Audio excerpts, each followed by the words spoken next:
What's up, you guys? Welcome to Fightful. Ross Sapp here. It is July 21st, 2025.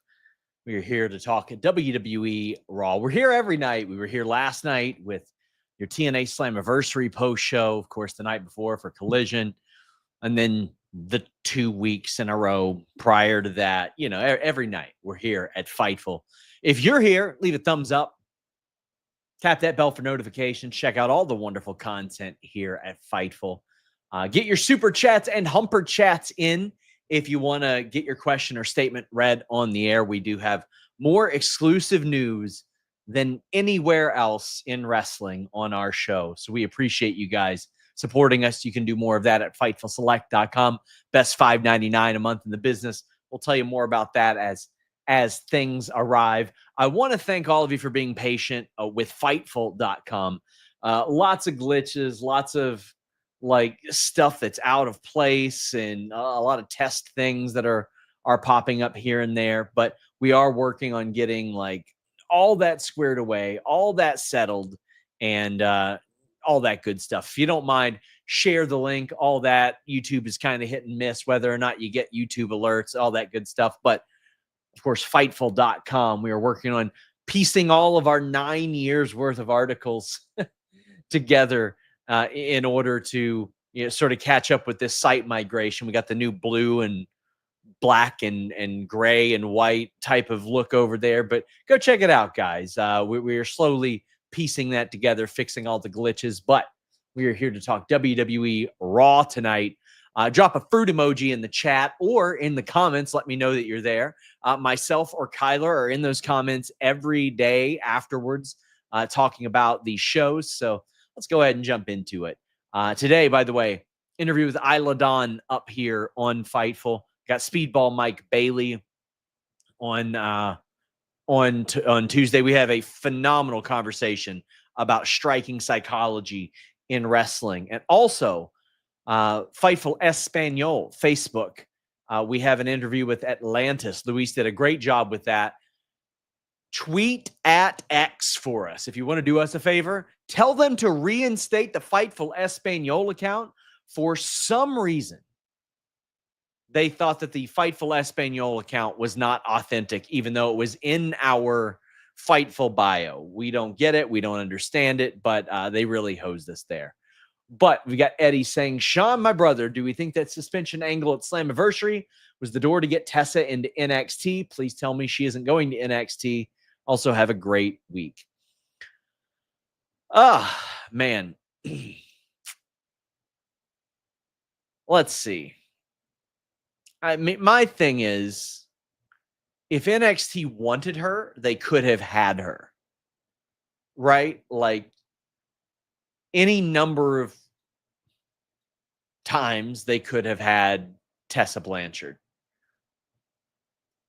Them waiting until she's back here, I don't know if that makes a ton of sense. That there were naturally some people in NXT that were like, are they doing this? Is that why they're doing this? But I think she's supposed to work Gia Miller. I think that's the plan. And I know that sounds out of left field, but I mean, yeah, I think maybe working AAA is more likely. But, oh, man. We kicked off this show with a CM Punk promo. Massively over here. And, sorry, I'm just like dreading the thought of Tessa in NXT. We've got CM Punk coming out talking about how he's been getting sidetracked. He had some goals that he wanted to accomplish, and one of those goals is becoming World Heavyweight Champion. I wish they would clean up the lineages here. Why isn't this the same World Heavyweight title that existed before? Why is this not the big gold belt? Why isn't it? I mean, then Punk would be able to say that he already has accomplished that. But regardless, Gunther comes out and he said that he wasn't going to insult CM Punk. He wasn't going to minimize CM Punk or anything like that. But I have always said, like, Gunther exudes what is a champion. Like, he is the most convincing champion that I have seen in like quite some time. Like, I buy everything that he does. I look at him and I'm like, yeah, okay, yeah, I'm buying into that. Everything that he says feels, I don't want to say real, but believable to me. And he said that even though Punk says he's the best in the world, the real best in the world is the person who wears the world heavyweight title.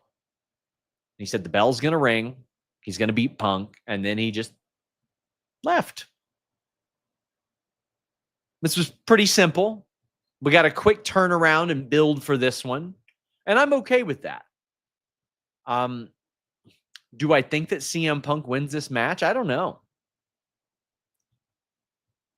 CM Punk is going to be one of those guys that remains massively over regardless. And Gunther saying, he's vowing that Punk will never be world champion. I think there's still meat on the bone of CM Punk like failing, and the thing being like, well, of course he can create conflict. Like that's something we've always known about CM Punk. But can he still win a championship within the context of this program? Because as we look there, he's had all these opportunities. He has this opportunity. He had the Money in the Bank qualifier that he didn't win. He had the match against Cena. He didn't win it. He had the Royal Rumble, didn't win it. Didn't win the Elimination Chamber. Gosh, what else? The Royal Rumble last year. So he's had 6 like contendership qualifying title opportunities and just hasn't done that. I thought this was simple and effective. Very simple and effective. You want to talk about simple and effective. That is Sheamus and Rusev. Just 2 big sons of bitches beating the shit out of each other. There's no eloquent way to put this. These 2 guys beat the brakes off of each other. And this is what you want Sheamus and Rusev there for. Rusev got close to the submission win. Sheamus wouldn't tap out. Sheamus ends up winning this one. Sometimes whenever a person comes back, that first loss is always like, oh my gosh, oh, it happened. Like there were some people that were up in arms over Aleister Black losing to R-Truth, Ron Killings. It's like, is he set to be world champion? No. He's about to be U.S. champion? Probably not. So what's the harm in him losing? To me, there is no shame in Rusev losing to Rusev, especially, Rusev losing to Sheamus. Because, I mean, these 2 guys have been on such an even plane for such a long time. They were in the faction together. Sheamus is multiple-time world champion, even though those days seem to be long beyond him. With the Grayson Waller and Austin Theory absence, departure, I don't even want to compare this to them. But I would love Sheamus and Rusev as a team the same way you started with the Bar. I would really like that. There's definitely a gap in that division, and I want to see it fulfilled. El Grande Americano interview. He is interrupted by Dragon Lee. El Grande will face Octagon Jr. at the AAA tapings this Friday. And they got into it a little bit, and it gets broken up. Why do the producers always wait until the fight actually happens? Like, they're always just like right there. Yeah.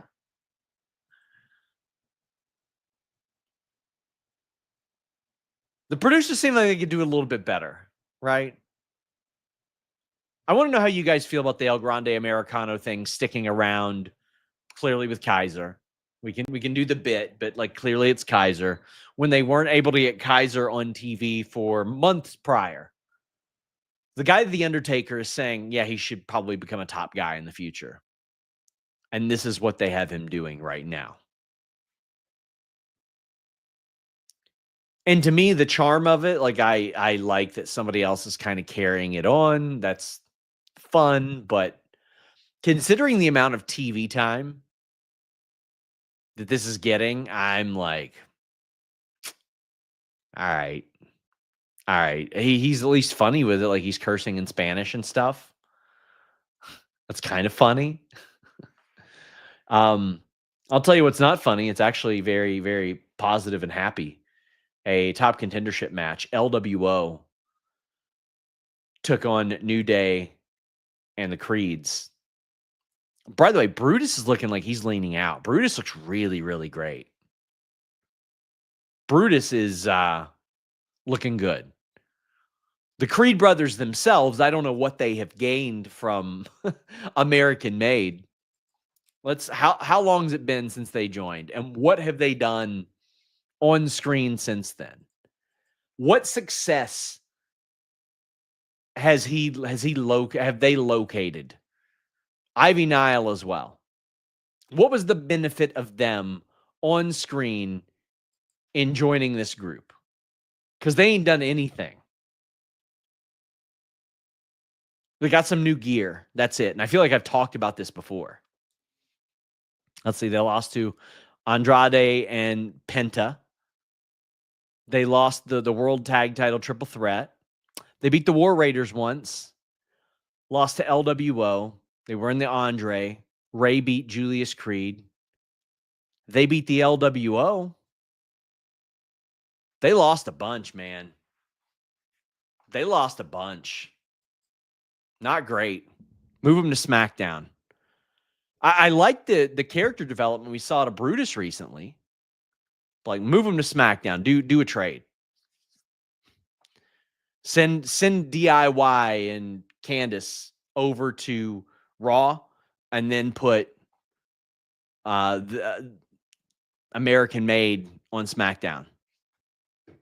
Chad Gable ain't coming back anytime soon. Go ahead, do it. Move them. New Day, you want to talk about a waste of one of the biggest turns ever, one of the most effective turns ever. And they just kind of abandoned it. Like, what's it matter? They've got the heat now, so what's it really matter? I am happy for LWO. I am exceedingly happy for LWO. That's something that needed to happen. Otherwise, they were just going to keep being the team that just exists and is there.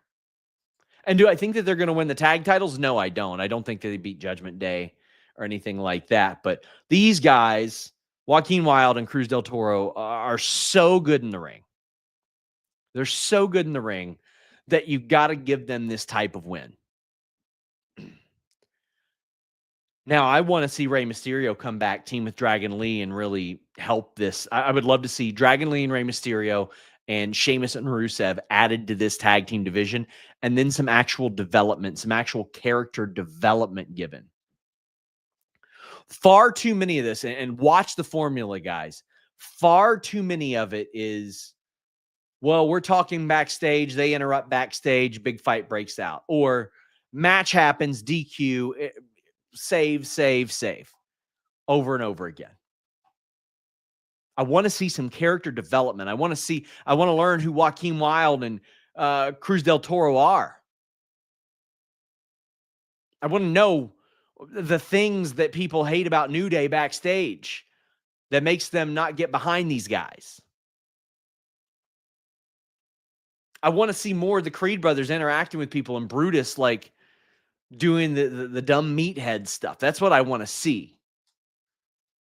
As a tag team, you have the opportunity to play off of one another, and rarely does it happen in WWE. Somebody says, Sean, I don't agree. I don't want Dragon in a tag. I don't want Sheamus in a tag. So let me ask you, what's Dragon Lee doing right now? And why isn't he? How's that singles run going for him? How's that singles run going for Sheamus? How was Sheamus's WrestleMania program this year?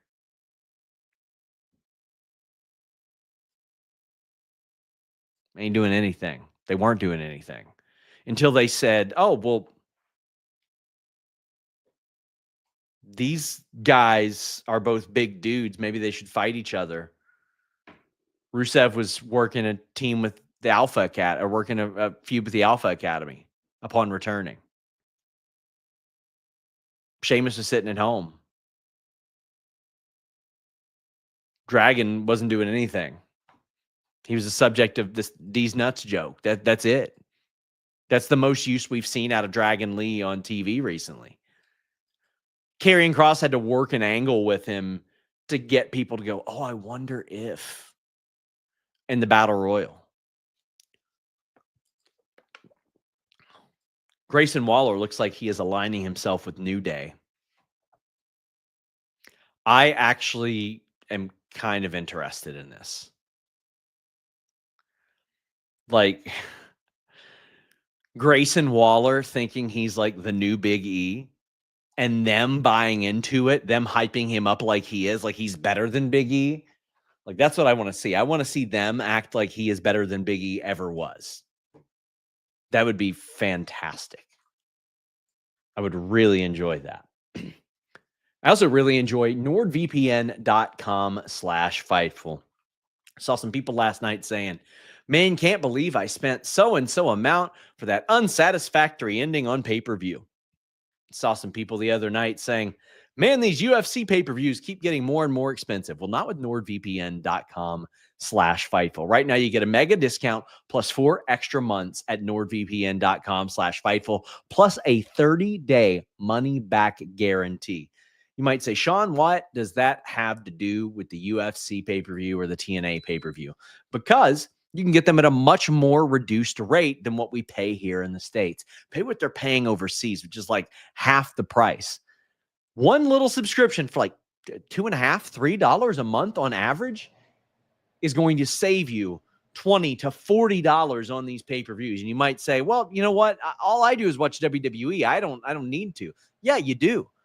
Right now, WWE is on basic TV, cable, Netflix, Peacock, A&E, Tubi, all that stuff. You want to watch almost all of it? Get NordVPN.com/Fightful. Fastest VPN in the world. Get yourself an Amazon gift card. Go to the site and find out how. Shield your data from snoops and criminals. Listen to your favorites abroad. Protect yourself on public Wi-Fi. Use it on any and all devices and operating systems. Get that password manager, the file encryption tool, and watch all that WWE content with one Netflix subscription when you change your virtual location. You might think it's too hard. It's not. You boot up the app, you change your virtual location, you log into Netflix, there it is. It is that simple. It is that easy. But if for some reason you doubt it, they got 24/7 tech support. Pile Driver Finisher says, got that VPN. It's tight. There you go. There you go. What did Roman lie about? Oh, buddy, you're in for one. Let me know if you all use NordVPN.com/Fightful. Reminder, Amazon gift card, 4 months free, 30-day money-back guarantee. There is no downside to NordVPN.com/Fightful. Get your super chats in, get your humper chats in. Ah, man. KE775 says, do we think Seth Rollins at SummerSlam? I'm thinking no, but can't shake the feeling this is some kind of work. We'll see in like 12 days. So, you boys at FightfulSelect.com have been on this an awful lot. Now, I released the Fightful Report podcast this morning. If you all haven't ever checked that out, I do a Q&A, usually a 30-minute Q&A, mailbag every week. And I cover the big stories of the week. So here's what I can say about the Rollins thing. People backstage believed and were prepared for LA Knight to lose that match. Seth Rollins was supposed to win it internally. Backstage, the injury was treated as real. There were people who should have been in the know, and people even close to Seth who did not know about this, if it was a big super work. Sunday, he's at Evolution on crutches in a knee brace. He said a few days later, he had to wait for the swelling to go down. This is a real thing. Spoken to people who spoke to a woman I know, a trainer who tore her ACL 3 times playing Division I soccer, had to wait for the swelling to go down for each MRI. So between that period, post-wrestling, and Dave Meltzer had heard that, well, Seth's got a bit of an injury, but this is somewhat of a work that they had heard about prior to basically fake some people out, which, if true, effective. It worked. And that he could cash in sooner than later. Now, what I'll say is people backstage believed it was real. People backstage believed Seth Rollins was winning that match. He was backstage with the knee brace and the crutches last weekend. I can't speak to the other stuff, but I can't rule it out. I cannot rule out a Machiavelli or a Machiavelli in this situation. Faking the death to get one over on your enemies situation. To me, I think that really fits in with that character, right? I believe that that's something that could happen. I really do. I don't know if it'll happen at SummerSlam, but I really believe it's a possibility. Trick Williams interview bragging about his win last night, saying he'd give Taker his last ride. Let's talk about how tone deaf this TNA thing was, because I wasn't on the post show.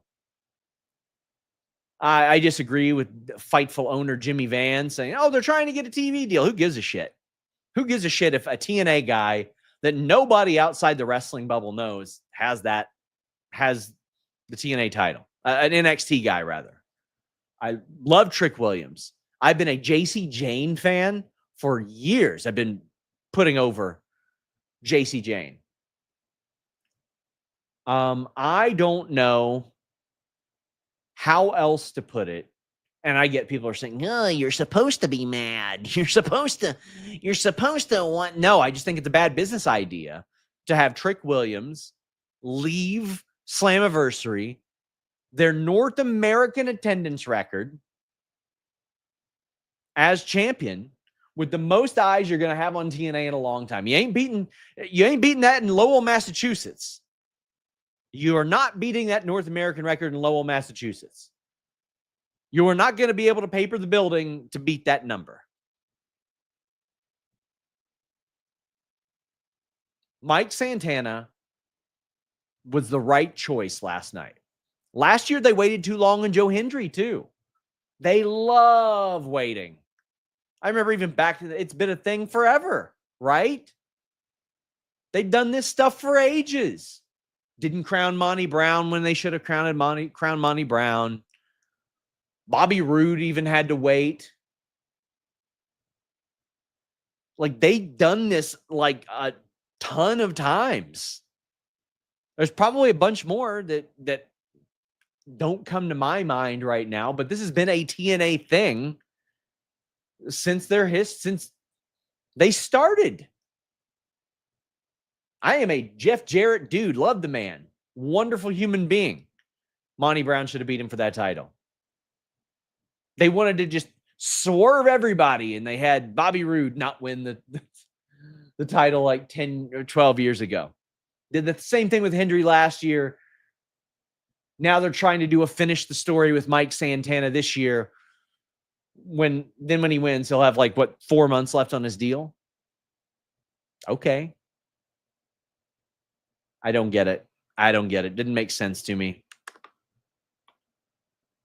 We tipped you all off.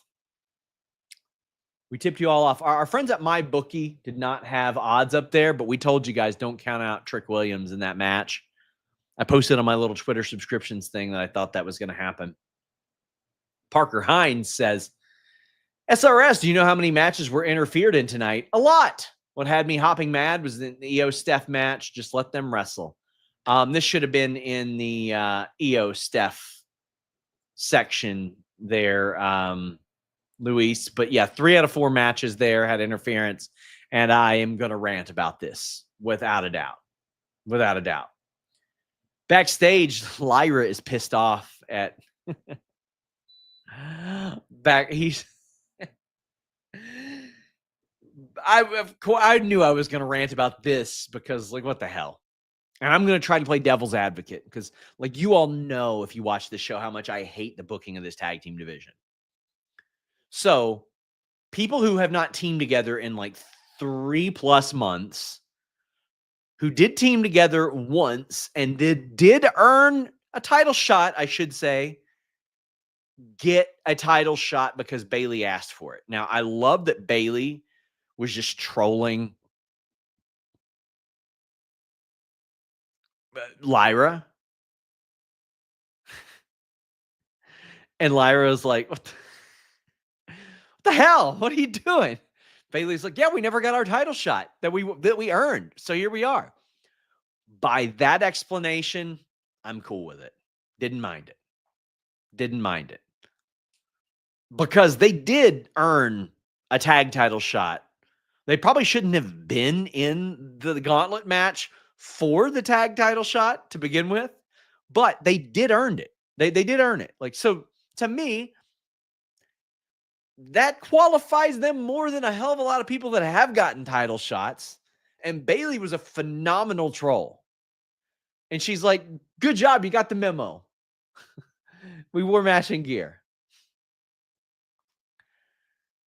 So then Becky cuts a promo.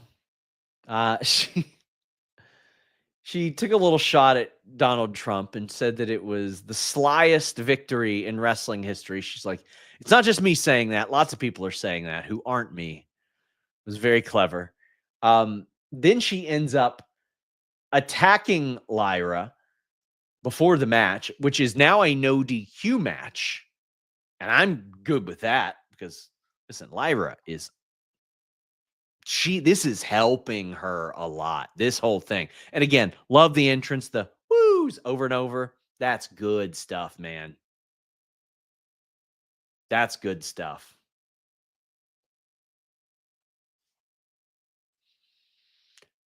Ah, man. I think that she is going to emerge from this and be a top performer in this division. This is a rising tide situation. This is Bayley and Becky Lynch taking a person who is already really, really good and raising themselves up. And somebody says, could Bayley be the special ref or enforcer? I think so. I think that would actually be very good. But like, I just watch Lyra over and over again rise to the occasion. Every single time she is out there in the ring with one of these two, she does it. Now, let's be real. It is not hard to look good in a match with Bayley or Becky or Roxanne, which, Roxanne and Raquel really coming into their own as a team. Judgment Day defeated Bayley and Lyra. And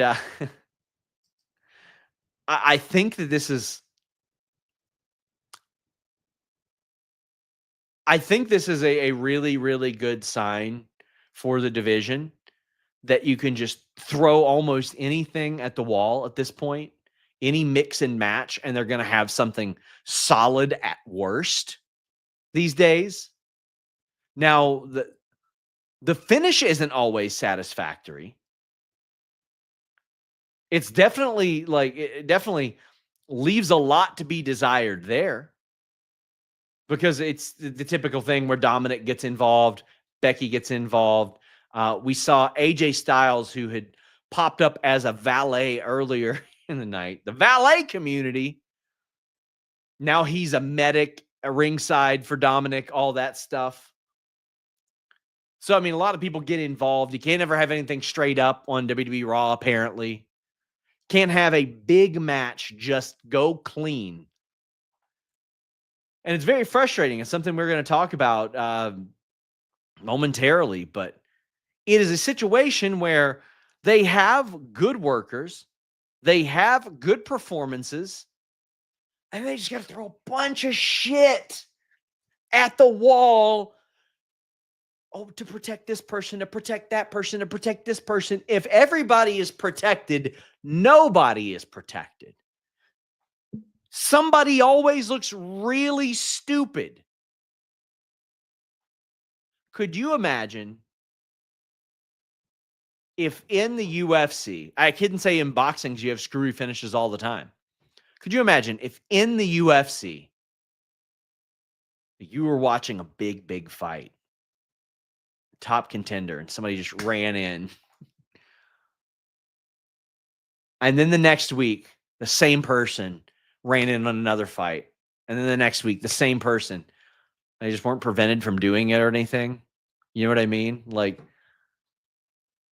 at some point, it buries the performers. It buries the authority figures. All that stuff. Somebody losing doesn't mean they're buried. Stop listening to Twitter. Stop listening to Facebook.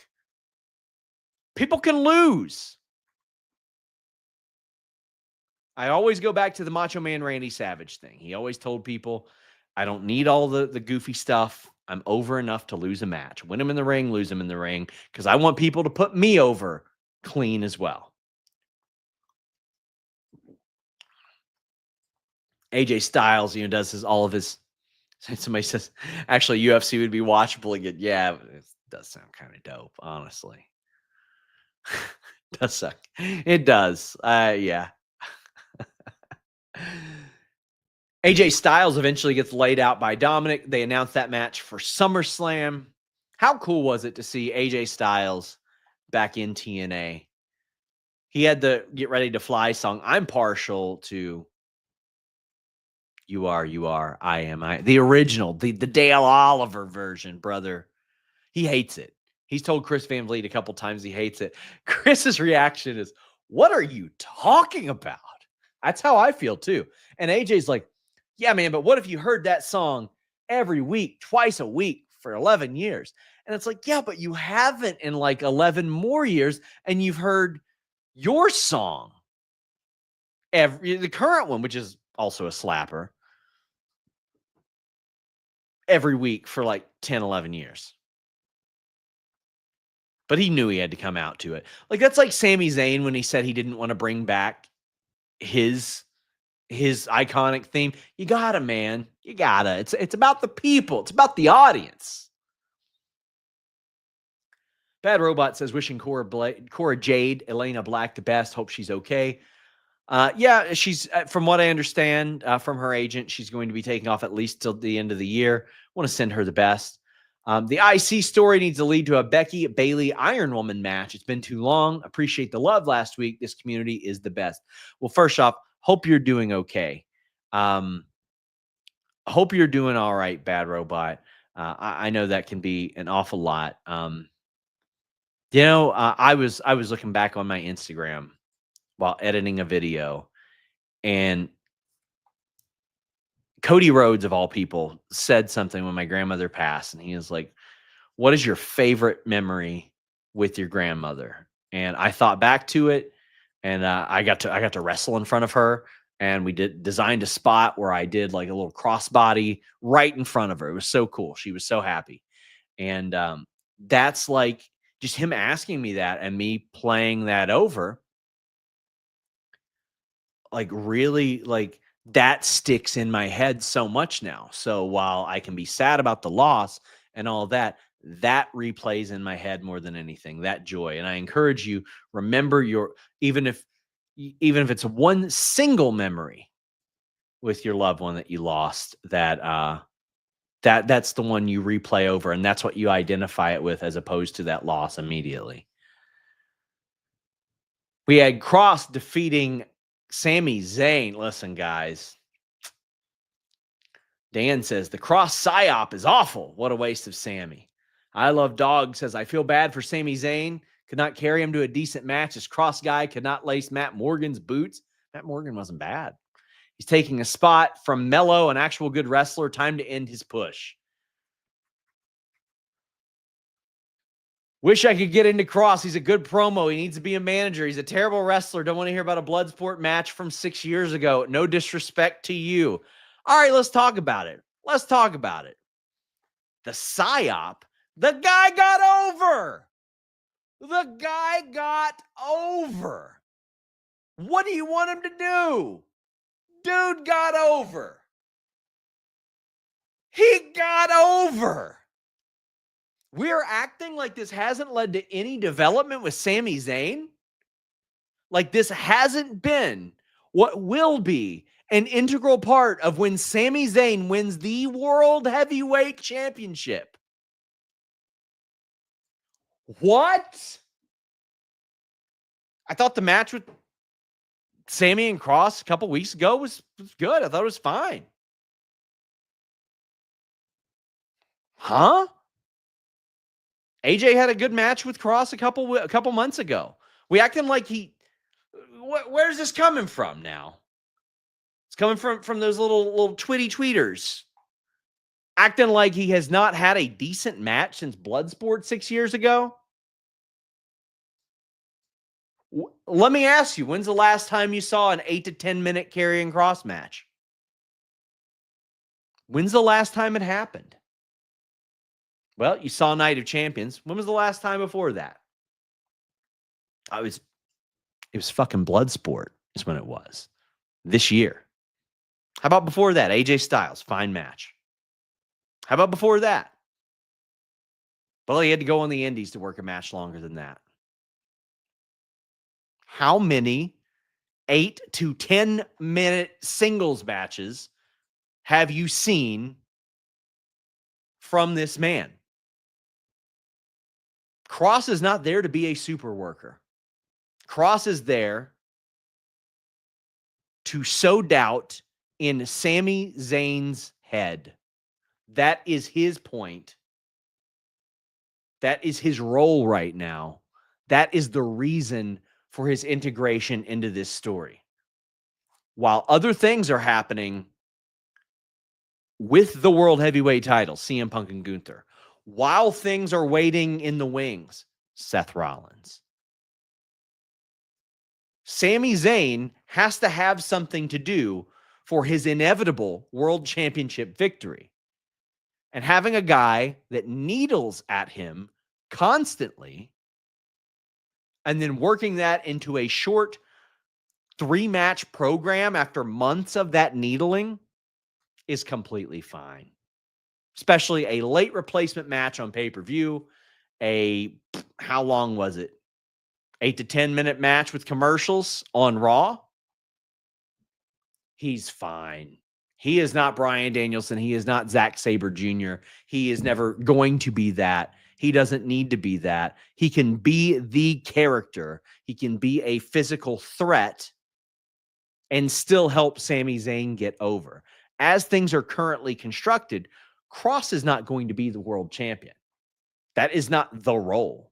That is not what he's doing. He's playing a supporting character on a 2.5 to 3 hour show. That's it. Like, why are we acting like they are like grooming him for some top spot? Saying that Karrion Kross is taking a spot from Carmelo Hayes is asinine. Triple H is taking a spot from Carmelo Hayes. Triple H books the show. He does the creative. Saying a guy that spends an average, let's go ahead and compile all the minutes that Karrion Kross takes up on weekly WWE television, including the 2 matches that he had. You're probably talking about 2 minutes per week on average. On average. Because usually when he pops up, he's spending about a minute talking. That's even if he is on the show. Because there's a lot of minutes or a lot of weeks where there's 0 minutes. And then when he does do it, he's usually contributing to somebody else's story that he has very little to do with. Only this one was something of which ended up resulting in a win for him when he laid the pipe on Sami Zayn. And it was just okay. Listen, this ain't Zayn Nakamura. If you expected it to be, I don't know what you're expecting at this point. K775 says, can we guess Kross is re-signed or is close to it? I'm asking around about that. It's hard for me to believe that he's not, but I don't think he's going to tell anybody that he is. Yeah, like I'm not sitting here acting like Kross is a super worker or is indispensable or anything like that, but we're acting like the guy didn't get over. Dude got over. Dude got over to a level of which he should be utilized as a mid-card supporting character and is doing well. That's it. Eddie says, do you think it's possible that AJ Styles versus Trick is the match for Bound for Glory? Listen, that would be a very WWE / TNA thing to do, is to get the title back to TNA by putting it on a WWE wrestler. I don't think so, but if it is, it would be the most TNA WWE thing to do. Now, I'm going to add some clarity here because, listen, all due respect to this one outlet, there's a lot of context that is absent of this. Kross sent DMs to quite a few media members. Smartest thing he ever did, which led to aggregators pushing the Kross needs to be pushed narrative without watching his matches. Where in the shitting fuck do you guys get this stuff? That because he did media interviews 6-7 years ago, that is the same. Do you guys think that Karrion Kross is out there sending DMs to Elite Club SOB and Drainmaker? Do you all think that Karrion Kross is out there dropping in the DMs of WrestleOps? That's what you think did it. You think that the audience that goes there and cheers Karrion Kross or any other wrestler gives a single shit about what me or a Twitter aggregation account said, just because you heard somebody say, well, he maintained a positive relationship with media. Let me give you a little secret. 95% of pro wrestlers maintain solid professional relationships with the media. You know why? Because most of them aren't raging, cynical assholes who act a fool on social media. And this is coming from a person who acts a fool on social media. What are we talking about? Are you kidding me? I am a message or a call away from 75% of the wrestling world. And then if I really needed to get a hold of somebody, 95% of the wrestling world. Some guy doing an interview years ago is not why now he's getting like some... If it were that easy, why wouldn't everybody do it? What? Huh? If it were like that, okay, why aren't any number of people who people source guess, which is always like 90 to 95% wrong? I'm baffled by this. Get me on Jubilee already. I need to do a 1 versus 20. We do it in the Twitter spaces sometimes. I just really, I want to get like a space or a stream where it's like one person that says you're on so-and-so's payroll. One person says you protect news. You do it for the access. That'd be a good one. That's what I want. I've talked to every major exec in wrestling. Sometimes their shows suck, guys. Sometimes their shows are really good. Somebody says SRS needs a call-in show. Could you imagine? It'd be like some really good conversation. There'd be some people being like, hey, why are you posting about thighs, buddy? Oh my God. Listen, I want to say this. Dan V150, I'm not trying to minimize you or anything. It's just, I have seen an awful lot of things like that emerge as like online discussions and been treated like it's a real thing. Like the Legental activity. By the time anybody knew Chris Legental's name, he was largely out of the PR department in WWE and doing talent relations. And I still see that stuff till to this day. To this day. And it's okay because like there are a lot of people that don't do the same line of work that I do. And buddy, if you sent me to Dairy Queen and said, Sean, go make a blizzard, I wouldn't know what to do. If you put me in an IT office and said, Sean, figure this out, I wouldn't know what to do. If you put me in Staples and said, here you go, do the payroll, I wouldn't know what to do. Put me in a NASCAR and said, Sean, do your best, I would be terrible at it. There are certain things that people have more experience with than others, but I can tell you, everybody thinks that they know exactly what my job consists of. Oh my God. Listen, man, if I want to say this sincerely. If I didn't enjoy what Karrion Kross was doing, I would just say it. I did not enjoy his run when he got called up in WWE. I did not enjoy his NXT run outside of a few matches here and there. I didn't like that stuff. I like this stuff. This is closer to what I believe he is. Oh, man. DNC Digital says, how do you think Cena's last year will be remembered in real time? We have our feelings. It could be so much better, but it will be over soon. Well, I think he got his legs cut out from underneath him, honestly. And I'm interested in this WWE Unreal show because I want to see how much of it they actually work. Because if they don't cover what the hell happened with The Rock, Travis Scott, why they're not around, what's going on, there's some big question marks there. Because it's clear that The Rock was supposed to be involved in this more. Because as of now, it makes no sense. And it was one of the great shocking heel turns of all time. And one of the, it'll be up there with the Stone Cold Steve Austin 2001 in perception. Although I want to make it clear, I enjoyed a lot of the content during Steve Austin's heel run. It was very funny, very entertaining. But I think it will be looked back on as a big fumble creatively. Now, the last few months, I think, will be him sort of reckoning with people and saying, you know, I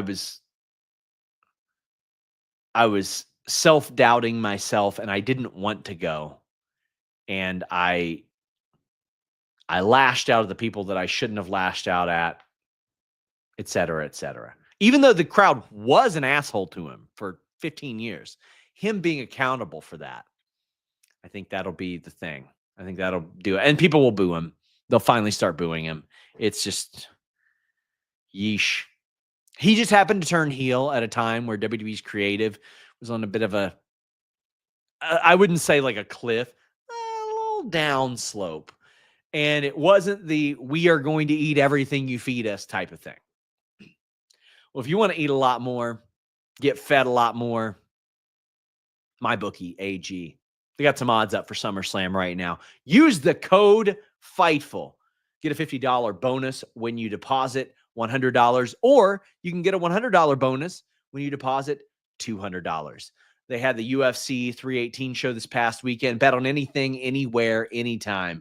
You can get a 150% casino bonus up to $750. You can bet with Bitcoin. They've got slot games, live casino, table games, all that good stuff. But let's talk about the SummerSlam odds right now. Right now, you got Naomi as a massive favorite over Rhea Ripley and Io Sky. I got to go with her as well. She is the hot hand by far. Lyra, a big favorite to beat Becky Lynch, IC title. I think that we do see Bayley maybe inserted in there somehow, or with WWE, they'll probably just have her interfere. Lyra's the favorite. Randy Orton and Jelly Roll are big favorites. Of course, WWE loves to show you that celebrities can beat up their pro wrestlers, so Jelly Roll is going to win that one. Jade Cargill over Tiffany Stratton. If Naomi hadn't cashed in already, I would say Jade Cargill. I don't know if I'm sold yet on that. I don't know where they go with Jade after that, but I'm going to go with Tiffany there. Cody Rhodes, a favorite over John Cena. I think it's time. Just put us out of the heel turn misery. CM Punk is a favorite over Gunther. I actually think CM Punk doesn't win this as of now. And Gunther is just a slight underdog, but I'm going with him. Dominic Mysterio over AJ Styles. I'm going to go with Dominic as well. I would really love Dominic as a babyface, but we are where we are with that. And yeah, I think that Dominic ends up winning that, but I really wish they would go babyface with Dominic. My bookie AG, use that code Fightful. We would greatly appreciate you guys doing that. Ooh. Sean, what do you believe is the women's Mount Rushmore? Ooh. Okay. The women's Mount Rushmore in wrestling.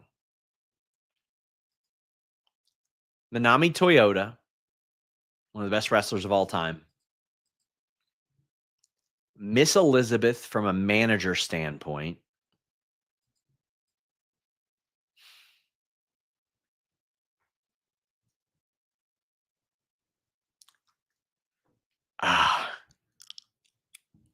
I'm obviously going to be partial to Gail Kim for what she did outside of WWE. So I would go manager, Japan, somebody who did stuff in America outside WWE with Gail Kim and her contributions behind the scenes. And then that last one. Oof.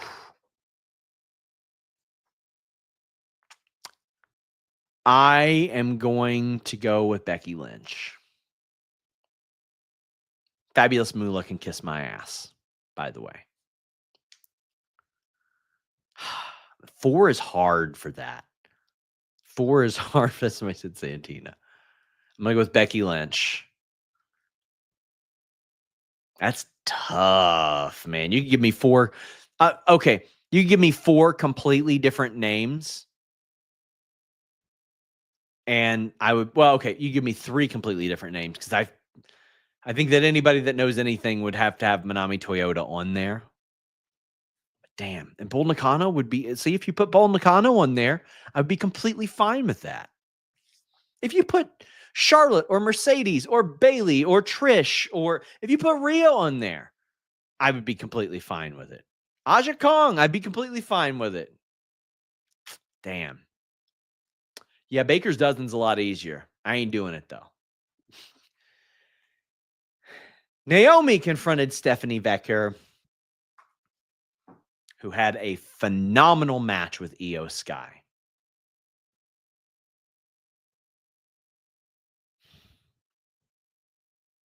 That I am annoyed to talk about because you had Io Sky, probably WWE's best wrestler this year. I don't think that's controversial to say. I think Io Sky is probably the best wrestler WWE has had this year in the ring. Stephanie Becker, who has gotten very over everywhere she's been in WWE. Bring her on TV, bam, there she is. Got the Devil's Kiss over. Phenomenal work. Crowd was into it. Crowd was chanting, "This is awesome."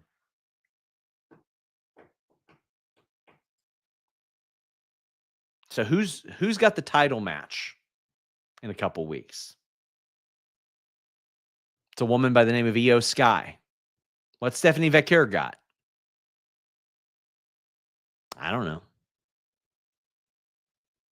But they can't beat her, right? They got to have interference, right? Secret Service has got to run down. Chelsea Green. Y'all know I love Chelsea Green. Why do they need interference in this all the time? It is insulting. At some point, it makes everybody look stupid. Io Sky waiting to punch Stephanie afterwards. Then Chelsea pushes. So Stephanie's got her title shot. Io's got her title shot. Got to put them against each other and go to a non-finish, right? I would rather it be a draw. I'd rather it be a double count out. I would rather it be anything besides interference. Because guess what we're going to get? We're going to get that 6-woman tag probably next week on Raw. Somebody says this guy's a hater. Yeah, you know what I hate? I hate dumbass finishes that insult my intelligence. But they couldn't pin anybody. Then don't book the match. It's scripted. It is scripted. Had people last night with the TNA thing go, well, you want Santana to win in a 1-versus-1 match. Then book a 1-versus-1 match for TNA Slammiversary in Mike Santana's hometown. It is scripted. These two women had a fantastic match. And it would have been a more satisfying ending. Go watch Savio Vega versus Stone Cold Steve Austin on WWE Raw. It was probably February, March 96. Go watch that. Completely cold. They had no experience against one another. They beat the piss out of one another. And you're like, oh my God, these two people got into it immediately. Double count out, double pin, double finish. If you want to do something like that, do it. Otherwise, do you have to book the match?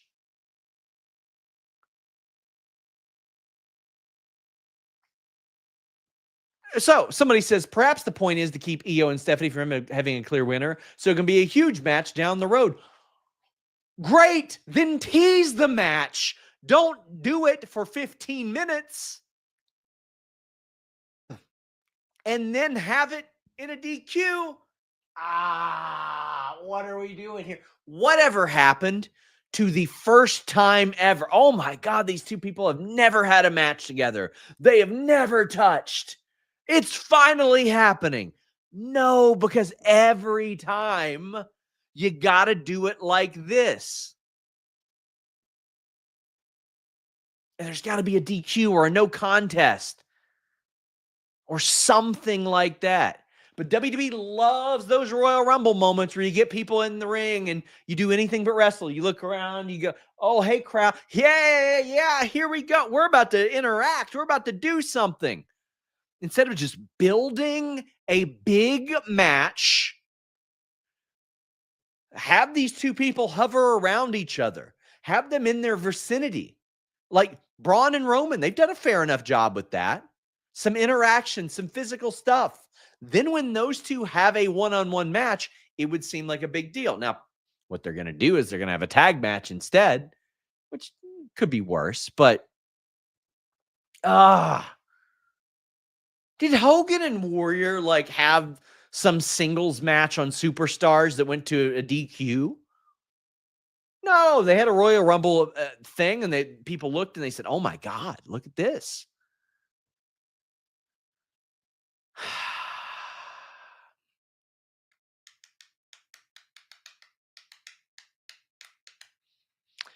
With Nikki Bella, I just think they didn't know what the hell they were doing with her. Somebody saying they're shocked that Nikki was still MIA. She's going to be around more. She'll be around more. I feel bad for her. Like, you couldn't have predicted what was going to happen there. Get those super chats. Get those humper chats in. I would greatly appreciate it if you all did that. Io and Steph deserved better than this booking. They put on a great show. Paul Heyman is out with Bronson Reed and Braun Breaker. And Roman Reigns comes out. Sonic says, that is a godly caption, Sean. Kudos. Let's talk about it. Roman Reigns said, you know what? You can start a wrestling faction. You can create those. That's what you just did. The bloodline is family.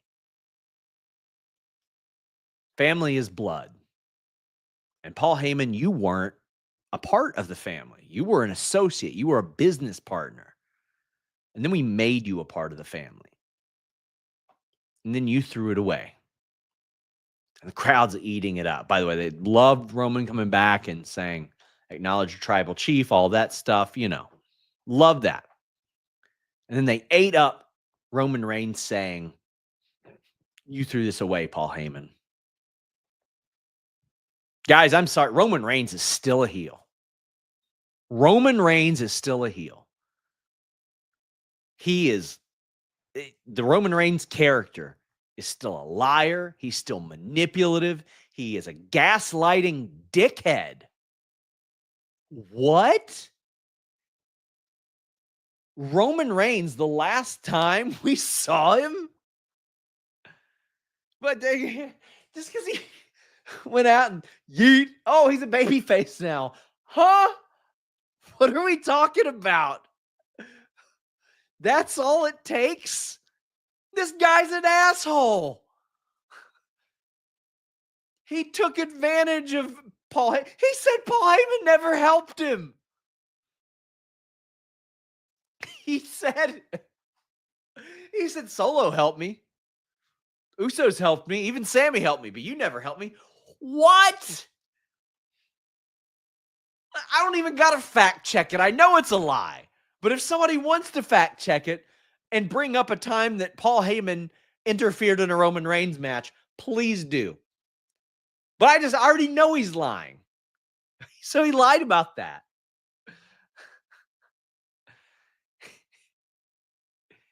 He was calling Paul Heyman family from the jump of the bloodline. The jump. Paul Heyman was the catalyst for much of the Roman Reigns character success. And he's like, took me 4 years, but I finally lost it because of this man. Oh my God. He said, he was like, you threw it away. Man, you let this dude get beat up? You attacked this man?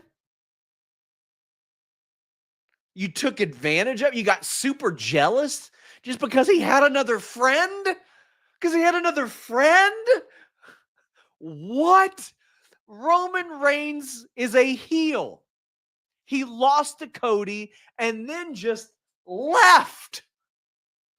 He didn't do anything. He didn't help anybody. He just vanished and came back. And because Solo Sikoa was kind of annoying in the interim, everybody's like, yeet, ones, OTC, he's a babyface. Ha! What are you doing? What are you doing? He is not a babyface. He's never been a babyface. He just manipulated his family into letting him use them some more. And he got speared tonight, and Jey Uso came and helped him again. The one who actually did show human character growth and had it as a story arc on WWE Monday Night Raw because everybody on the show hated him. Like Cody Rhodes even took some heat for it because people were like, man, I know that you dealt with an awful lot. So I might give him some slack, but he's going to have to prove it. He had some redeeming character points. Blind Roar says, Roman out here teaching us how dumb the average fan is. Somebody wants to know where the Humper Chat link is. Humperchats.com. HUMPER chats.com. And it's okay that Roman never really changed and fans love him. It's just in his promos, he's lying. He's lying. He's gaslighting. He's manipulating. And even then, his cousin, who's a way better guy than he is still like, damn, this is family. Got to help him. He may be a dick, but he's ours. We love him. Oh, my God. Somebody says this generation Stone Cold. I mean, sort of. Stone Cold was like, you knew he was self-absorbed, but he like tried to save Stephanie. Like there were some things that he did. Hulk Hogan, I think that's more the character. I don't want to say the human being. Hulk Hogan was out there raking people's eyes and strangling them with his shirt, and he was a dirty wrestler, right? Like, he was out there like doing some shady stuff with his best friend's wife on camera. You're like, what's going on here, buddy? Now, Roman Reigns doesn't go that far. He does the psychological things. Roman Reigns messes with you like from a mental standpoint. He's emotionally abusive, that character. He's like, he'll just tell you. So he's just, I'll get you banned. The goat didn't lie. He did. He lied so hard. He lied his ass off. What are we pretending he didn't? I can't believe, like, and at this point, I'm sitting there like, okay, is this intentional? Or are we just supposed to forget that Roman did all this stuff and is like actively still doing it? You threw it away. You got mad that he had a friend. Paul Heyman is a survivor. Paul Heyman got his CDs out of Roman Reigns' truck and just left. Finally, he ended that abusive relationship and got out. And his rebound relationship with CM Punk wasn't much better because CM Punk was just letting him get his ass whipped all the time and using him to get back at Roman. So what did Paul Heyman do? He went with the person who was telling him the truth all along. The person he had friend zoned before all this. And he said, you know what? That Seth Rollins is a great guy. He's got some good points. He'll protect me. I feel safe around Seth Rollins. Look what he has provided me. He's provided me safety and security, even in absence. Did Roman Reigns handle that or provide that? No. Roman Reigns left Paul Heyman to get powerbombed through a goddamn table by his own family members. When Seth Rollins is gone, he's got Braun Breaker and Bronson Reed protecting Paul Heyman. Gee, I wonder why this guy would have left. I wonder why this guy would have thrown it all away and then also not picked CM Punk, who apparently just chills backstage waiting for Paul Heyman to get beaten up and then shows up with 2 minutes left in the show, of which he hadn't appeared on before. So why was he there to begin with? Come on now.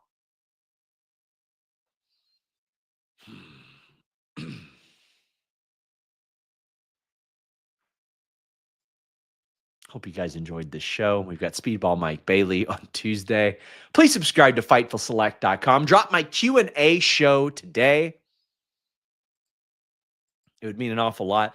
Fightful.com. A reminder, guys, we're working through a lot of glitches, working through a lot of stuff there, but it would mean an awful lot if you all would check out some of the content we dropped over the last week. Mike Santana, Isla Dawn, Carlos Silva, all spoke with Fightful. Check our shorts tab if you haven't. We got a lot of great content up there from Slammiversary, from All In, all kinds of cool stuff there. We also have stuff, Instagram, Facebook, you know. Luis says, one more before we go. Buddy, I'm here as long as they send super chats. Chris Moon says, why doesn't WWE allow Scarlett to wrestle? Will she be stuck in a manager role, or will she be free like Zelina or B-Fab? Well, she's open to it. That wasn't the original plan when she got signed or when she came back, but she has been open to it, and she did it a few times, like on live events and stuff, and seemed to enjoy it. But whenever it calls for it, she'll do it. But they seem to be happy doing some stuff as a manager with her. I'm going to work. Yes, I will. I will do that. But I am going to work on the Karrion Kross story. We'll see what we can. We have an interview with Ultimo Guerrero going up this week on the Espanol channels. Please tweet at X and tell them to reinstate Fightful Espanol. We've got a TikTok. We've got an Instagram. We got all that stuff. But yeah, go to Fightful.com first and foremost. I don't plug the actual website enough. Go to Fightful.com. We're still working out some kinks. We have a great resources section. We have more free stuff than anywhere else. We have Fightful Overbooked, a lovely morning show. We got Fightful Scraps. There's a million ways you can support us. Until next time, my friends, we're out.